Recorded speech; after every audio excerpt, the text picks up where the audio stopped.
Hello, YouTubers, friends, compatriots, bootlickers, shills, death slaves, earths, peasants, vassals, minions, meat sacks. I'm a useful idiot, and I've wanted to talk about this for a while, and I'm going to do it now. And that's this claim by President Biden that he's created more jobs than any president in U.S. history. And this is an astounding lie, and it's really not that hard to dig deep to find out the truth of these matters. But the way this is played out is what gets interesting to me. And of course, one thing they do is just all the numbers are manipulated, and so these statistics we see from the Bureau of Labor Statistics serve political ends. And one example we see that is month after month, year after year, we see these numbers put forth and they make the headlines and people see, oh, look at all those new jobs that are created. And then quietly, these figures are revised down month after month and year after year. And by that point, they're not in the news cycle. And so the impression is left about this forward momentum of jobs being created. And I like that phrase about statistics. Statistics are like bikinis. Um, what they reveal is interesting, but what they cover up is essential. And that's one of the things that we see the way these numbers are presented about employment. Um, First of all, the methodologies they use have been adjusted over the years and the decades in order to paint a prettier picture. A good example is that people that completely drop out of the workforce are just no longer counted. They're not even in the numbers anymore.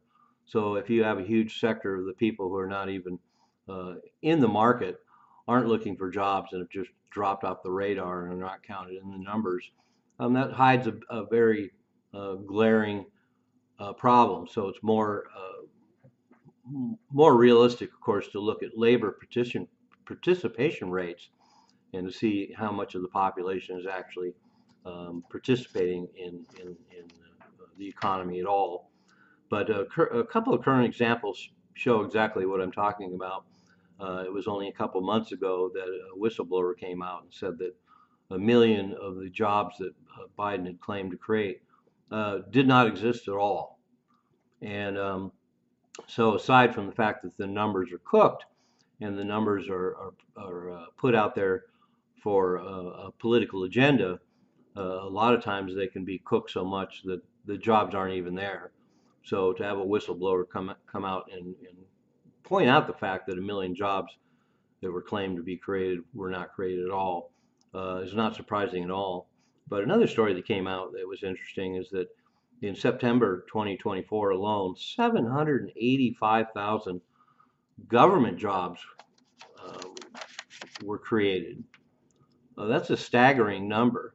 You're approaching 1 million people just hired by the government in 1 month.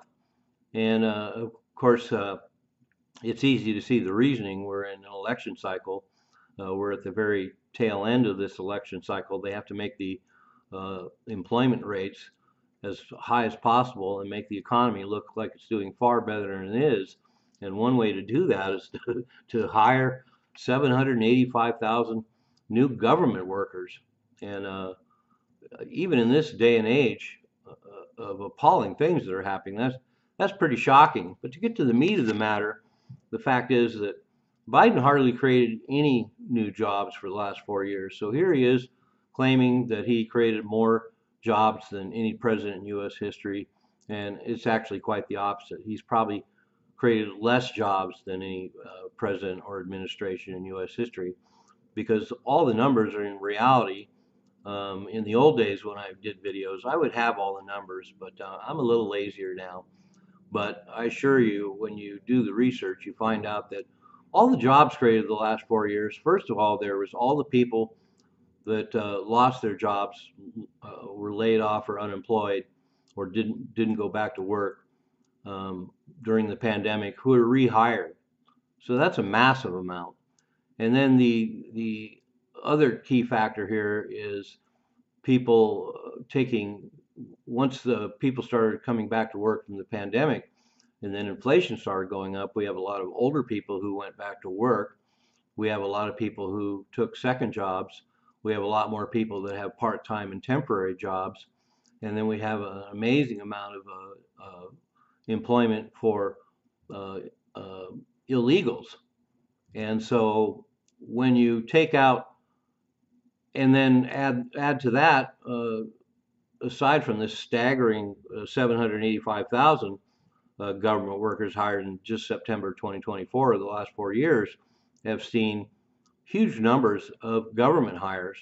So if you subtract out people returning to work after the pandemic, you take out government workers, you take out illegals, you take out part-timers and temporaries and people with second jobs, there's hardly been any new jobs created. And you don't really need to dig in the numbers to see that there's something wrong with this picture they've created about this historic employment, because the last 4 years we've seen a staggering amount of huge layoffs that have just accelerated over the last couple of years, particularly. And the headlines every other day are more massive layoffs from companies like Intel, et cetera. And so, how can it be that when we have these massive layoffs going on for 4 years, and yet we have the new employment numbers going up and up and up for the last 4 years? It just doesn't make sense to even a casual perusal. So anyway, that's all I want to say about that, I guess. I'm a useful idiot. Don't you be one too.